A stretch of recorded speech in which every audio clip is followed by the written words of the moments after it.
സഹോദരങ്ങളെ, ഏതാനും നാളുകൾക്ക് മുമ്പ് അമേരിക്കയിൽ നിന്നും പരിശുദ്ധ ജോൺ പോൾ രണ്ടാമൻ മാർപ്പാപ്പയെ കാണാൻ പോയ ഒരു വൈദികന്റെ കഥ ഈ അടുത്തയിടെ സൺഡേ ഷാലോമിലൂടെ പ്രസിദ്ധീകരിക്കാനായിട്ട് വന്നിട്ടുണ്ട്. അമേരിക്കയിൽ നിന്നും ജോൺ പോൾ രണ്ടാമൻ മാർപ്പാപ്പ, അദ്ദേഹം മാർപ്പാപ്പയായിരിക്കുന്ന സമയത്ത് ഒരു പ്രൈവറ്റ് ഓഡിയൻസിനെ കാണാൻ, പ്രത്യേകിച്ചും വിവിധ രാജ്യങ്ങളിൽ നിന്നുള്ള ഡിപ്ലോമാറ്റ്സ് ആയിട്ടുള്ളവർ, ആർച്ച് ബിഷപ്പുമാര്, കാർഡിനൽസ്, അച്ഛന്മാര്, സെലക്റ്റഡ് ആയ ചില അച്ഛന്മാര്, അവരെ കാണുന്നതിന് വേണ്ടി മേജർ മേരി ബസലിക്ക അഥവാ മഞ്ഞു മാതാവിന്റെ ബസലിക്ക കൂടി എന്നറിയപ്പെടുന്ന ഒരു ബസലിക്കയിൽ പരിശുദ്ധ പിതാവ് ഇവർക്ക് വേണ്ടി ബലിയർപ്പിക്കുകയും തുടർന്ന് ഈ പ്രൈവറ്റ് ഓഡിയൻസിനോട് സംസാരിക്കാനുമായി പ്രൈസ് ദി ലോർഡ്. ഈ സമയത്ത് ഈ മഞ്ഞുമാതാ ദേവാലയത്തിന്റെ ബസലിക്കയുടെ സമീപത്ത് ഒരു ഹോട്ടലിലെ മുറിയെടുത്ത് ഈ വൈദികൻ, അമേരിക്കയിൽ നിന്ന് പോയ വൈദികൻ താമസിച്ചു. അപ്പൊ പ്രഭാതത്തില് രാവിലെ അദ്ദേഹം ആ ദേവാലയത്തിന്റെ ബസലിക്കയുടെ മുമ്പിലൂടെ കുറച്ച് നടന്നു. അത് കഴിഞ്ഞ് 10 മണിക്കാണ് വിശുദ്ധ ബലിയും തുടർന്ന് പിതാവിന് പ്രൈവറ്റ് ആയിട്ട് കണ്ട് ബ്ലെസ്സിങ് സ്വീകരിക്കലും ഡിന്നറും ഒക്കെ പറഞ്ഞിരിക്കുന്നത്. സഹോദരങ്ങളെ, ഈ അച്ഛൻ തന്റെ ഹോട്ടലിൽ നിന്നും പുറത്തിറങ്ങി ചുറ്റുവട്ടത്തിലൂടെ ഇങ്ങനെ നടക്കുമ്പോൾ കാണുന്നത് ഒട്ടേറെ ഭിക്ഷക്കാര് അവിടെ കൈകൾ നീട്ടിയും ഒച്ചയുണ്ടാക്കി ഒക്കെ ഇരിക്കുന്നുണ്ട്, എല്ലാ ദേവാലയങ്ങളുടെ മുമ്പിൽ എന്നതുപോലെ തന്നെ. ഇതിനിടയിൽ തനിക്ക് പരിചയമുള്ള ഒരു മുഖം അദ്ദേഹം ശ്രദ്ധിച്ചു. പരിചയമുള്ള മുഖമാണെന്ന് കരുതിക്കൊണ്ട് ഇങ്ങനെ നോക്കുമ്പോഴത്തേനും ഇതാ ജരാന്തരകൾ ബാധിച്ച, ഒരുപാട് കണ്ണൊക്കെ ചുമന്ന ഒരു വ്യക്തി. പക്ഷെ എവിടെയോ വെച്ച് കണ്ടിട്ടുണ്ട്, എവിടെയാണെന്ന് കൃത്യം ഓർക്കുന്നില്ല. അച്ഛൻ വീണ്ടും ഒരു റൗണ്ട് അടിച്ചുകൊണ്ട് വന്നുകൊണ്ട് നോക്കി, ഇത് ആരായിരിക്കണം, എനിക്ക് എവിടെയോ പരിചയമുള്ള ഒരു ഫേസ് ആണല്ലോ ഇത്. സഹോദരങ്ങളെ, കുറച്ച് സമയം കഴിഞ്ഞപ്പോ അച്ഛന് പിടികിട്ടി. ദൈവമേ, ഏതാനും വർഷങ്ങൾക്ക് മുമ്പ് റോമിൽ ഒരുമിച്ച് പഠിച്ച് പട്ടം സ്വീകരിച്ച ഫാദർ ജിം ആണ് ഇന്ന് ആ ഭിക്ഷക്കാരോടൊപ്പം ഇരിക്കുന്നത് എന്ന്. ഉടനെ തന്നെ അദ്ദേഹത്തിന്റെ അടുത്ത് ഓടി ചെന്നിട്ട് പറഞ്ഞു, ഫാദർ ജിം അല്ലേ? അപ്പൊ അദ്ദേഹം പറഞ്ഞു, അതെ, ഞാൻ ഫാദർ ജിം ആയിരുന്നു, ഇപ്പോൾ ഞാൻ അല്ല, എനിക്ക് ഇതിനെ കുറിച്ച് ഒന്നും സംസാരിക്കാൻ താല്പര്യമില്ല എന്ന് പറഞ്ഞു. സഹോദരങ്ങളെ, യഥാർത്ഥത്തിൽ ഇദ്ദേഹവും ഇവർ ഒരുമിച്ച് ഒരേ ബാച്ചിൽ റോമിൽ വെച്ച് പട്ടണം സ്വീകരിച്ചവരാണ്. ഈ അമേരിക്കയിൽ പോയ വൈദികൻ ആകപ്പാട് വിഷമമായി. പാപ്പായെ കുറിച്ച് കാണാനുള്ള സ്വപ്നവും അതിനെക്കുറിച്ചുള്ള സന്തോഷവും ഒക്കെ നഷ്ടമായി. അദ്ദേഹം ചിന്തിച്ച്, എന്തുകൊണ്ട് ഒരു വൈദികൻ ഭിക്ഷാടനത്തിന് വേണ്ടി ഇറങ്ങിത്തിരിക്കേണ്ടതായിട്ട് വന്നിരിക്കുന്നു? മാത്രവുമല്ല, കുടിച്ചിട്ട് ഏറെ നാളുകളായി അദ്ദേഹത്തെ കണ്ടാൽ അറിയാം, താടി പിടിച്ചിട്ടില്ല, മുടി വെട്ടിയിട്ടില്ല, ആകപ്പാടെ കണ്ടു കഴിഞ്ഞാൽ ഭ്രാന്തമായ മുഖമാണ്. എന്തുകൊണ്ടായിരിക്കും ഇദ്ദേഹം ഇങ്ങനെ ഇരിക്കുന്നത്? ആകപ്പാടെ വിഷമിച്ചു. വീണ്ടും ചിലർ ചോദിച്ചു, ഫാദർ ജിം അല്ലേ? അപ്പൊ അദ്ദേഹം പറഞ്ഞു, ഞാൻ ഫാദർ ജിം ആയിരുന്നു, ഇപ്പൊ ഞാൻ ആരുമല്ല, സംസാരിക്കാൻ എനിക്ക് ഇഷ്ടമില്ലായിരുന്നു. എന്തായിരുന്നാലും ഈ വൈദികൻ തന്റെ ഹോട്ടലിൽ പോയി നിശ്ചയിക്കപ്പെട്ടിരിക്കുന്ന ഗ്രന്ഥം എടുത്തുകൊണ്ട് ദേവാലയത്തിൽ ചെന്നു പരിശുദ്ധ പിതാവിനെ കാണാനും കുർബാനയിൽ പങ്കെടുക്കാനും. വിശുദ്ധ ബലിക്ക് ശേഷം പിതാവ് അനുവദിച്ച പ്രൈവറ്റ് ആയിരിക്കുന്ന ബ്ലെസ്സിങ്ങിൽ ചെന്ന നേരത്ത് ഈ വൈദികൻ പറഞ്ഞു, പരിശുദ്ധ പിതാവേ, എനിക്കൊരു സങ്കടം പറയാനുണ്ട്. ഞാൻ അങ്ങയെ കുറിച്ച് ഒട്ടേറെ കാണണമെന്നും അങ്ങയുടെ ബ്ലെസ്സിങ് സ്വീകരിക്കണമെന്ന് കരുതിക്കൊണ്ട് അമേരിക്കയിൽ നിന്ന് വന്നതാണ്. പക്ഷേ എൻ്റെ എല്ലാ സന്തോഷവും നഷ്ടമായി. പിതാവ് ചോദിച്ചു, എന്ത് പറ്റി? അദ്ദേഹം പറഞ്ഞു, എന്നോടൊപ്പം റോമിൽ വെച്ച് പട്ടം സ്വീകരിച്ചൊരു വൈദികൻ ഒരു ഭിക്ഷയാചിക്കുന്ന ഒരു വ്യക്തിയായി ഈ നമ്മുടെ ബസലിക്കയുടെ മുമ്പിലിരിക്കുന്നത് ഞാൻ കണ്ടു. അത് എൻ്റെ മുഖത്തെയും എൻ്റെ മനസ്സിനെയും എൻ്റെ ചിന്തയും മുഴുവൻ തകർത്ത് കളഞ്ഞു. പാപ്പ തലയാട്ടി അദ്ദേഹത്തിന് ഒരു ബ്ലെസ്സിങ് കൊടുത്ത് മടങ്ങിപ്പോയി.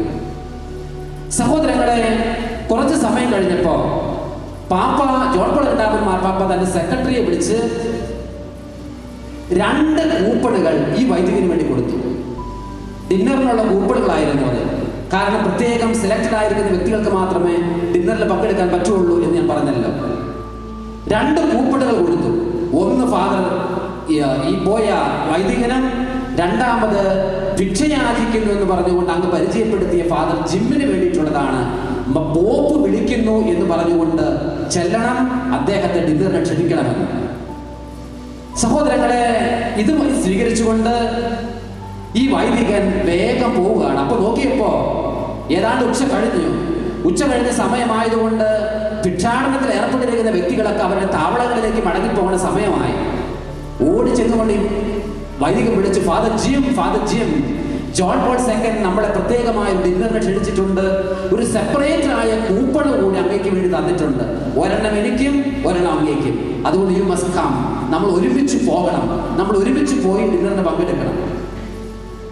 അദ്ദേഹം ചിരിച്ച് അദ്ദേഹം പറഞ്ഞു, ഞാനൊരു ഭിക്ഷക്കാരനാണെന്ന്, എനിക്ക് ദേവാലയവുമായി പരിചയമില്ല. ഞാൻ ജോൺ പോൾ രണ്ടാമൻ മാർപ്പാപ്പയെ ഒട്ടേറെ വിസ്മയത്തോടുകൂടി കണ്ടിട്ടുണ്ട്.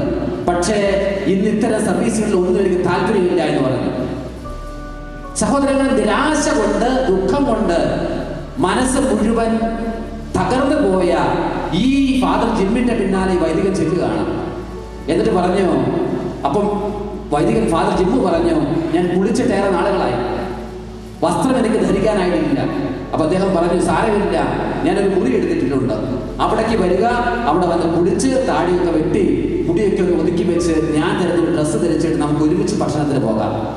നിർബന്ധിച്ചിട്ട് എന്നോണം ഇവർ ഒരുമിച്ച് പോവുകയാണ് ജോൺ പോൾ രണ്ടാമനും ഒപ്പം ഭക്ഷണം കഴിക്കാനായിട്ട്. അവിടെ ചെന്നു ഒട്ടേറെ ആർച്ച് ബിഷപ്പുമാരും കാർഡിനൽസും ഉണ്ട്. അതിൻ്റെ ഇടയിൽ ഇവർ രണ്ടുപേരും ഇരിക്കുകയാണ്. ഭക്ഷണം കഴിഞ്ഞു, ഡെസേർട്ട് ഡിസ്ട്രിബ്യൂട്ട് ചെയ്ത സമയമായപ്പോൾ ജോൺ പോൾ രണ്ടാമൻ മാർപ്പാപ്പ എഴുന്നേറ്റ് നിന്നുകൊണ്ട് സെക്രട്ടറിയോട് പറഞ്ഞു, അമേരിക്കയിൽ നിന്ന് വന്നിരിക്കുന്ന ആ വൈദികനോടൊപ്പം വന്നിരിക്കുന്ന ഒരു വൈദികനെ കണ്ടോ? ഞാൻ സെപ്പറേറ്റ് ആയി ഒരു അഡീഷണൽ കോംപ്ലിമെന്റ് എന്നതുപോലെ ഒരു കൂപ്പൺ കൊടുത്തതാണ് അദ്ദേഹത്തെ എനിക്കൊന്ന് കാണണം എന്ന് പറയണം. സെക്രട്ടറി എന്നിട്ട് ചോദിച്ചു, ഫാദർ ജിം അല്ലേ? അതെ, മാർപ്പാപ്പ വിളിക്കുന്നു. സഹോദരങ്ങളെ, സഭയിൽ നിന്ന് ഏറെ നാളുകൾക്ക് മുമ്പ് മടങ്ങിപ്പോയ എല്ലാവിധത്തിലും തകർക്കപ്പെട്ട ഈ ഫാദർ ജിം ചെല്ലുകയാണ് ജോൺ പോൾ രണ്ടാമൻ മാർപ്പാപ്പയെ കാണുവാൻ രഹസ്യമായ മുറിയിലേക്ക്. പുറത്ത് വൈദികർ കാത്തു നിൽക്കുന്നുണ്ട്, കാർഡിനൽസ് കാത്തു നിൽക്കുന്നുണ്ട്, പല വ്യക്തികളും കാത്തു നിൽക്കുന്നുണ്ട്.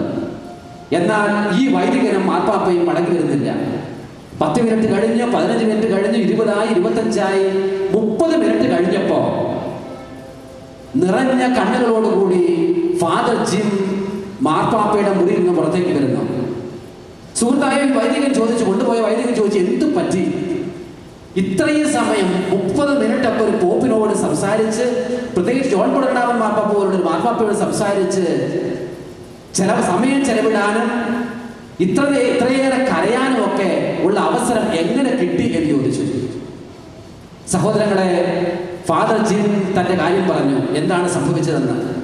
അവിടെ ചെന്ന ഉടനെ തന്നെ ജോൺ പോൾ രണ്ടാമൻ മാർപ്പാപ്പ, ആ വയോധികനായ മനുഷ്യൻ 5 ഭൂഖണ്ഡങ്ങളെയും ചേർത്ത് വെച്ച് ലോകത്തിന്റെ ഒരറ്റം മുതൽ മറ്റേ അറ്റം വരെ ക്രിസ്തുവിനെ കുറിച്ച് പറഞ്ഞ് പഠിപ്പിച്ചു കൊണ്ടിരുന്ന മനുഷ്യൻ ഫാദർ ജിമ്മിന്റെ മുമ്പിൽ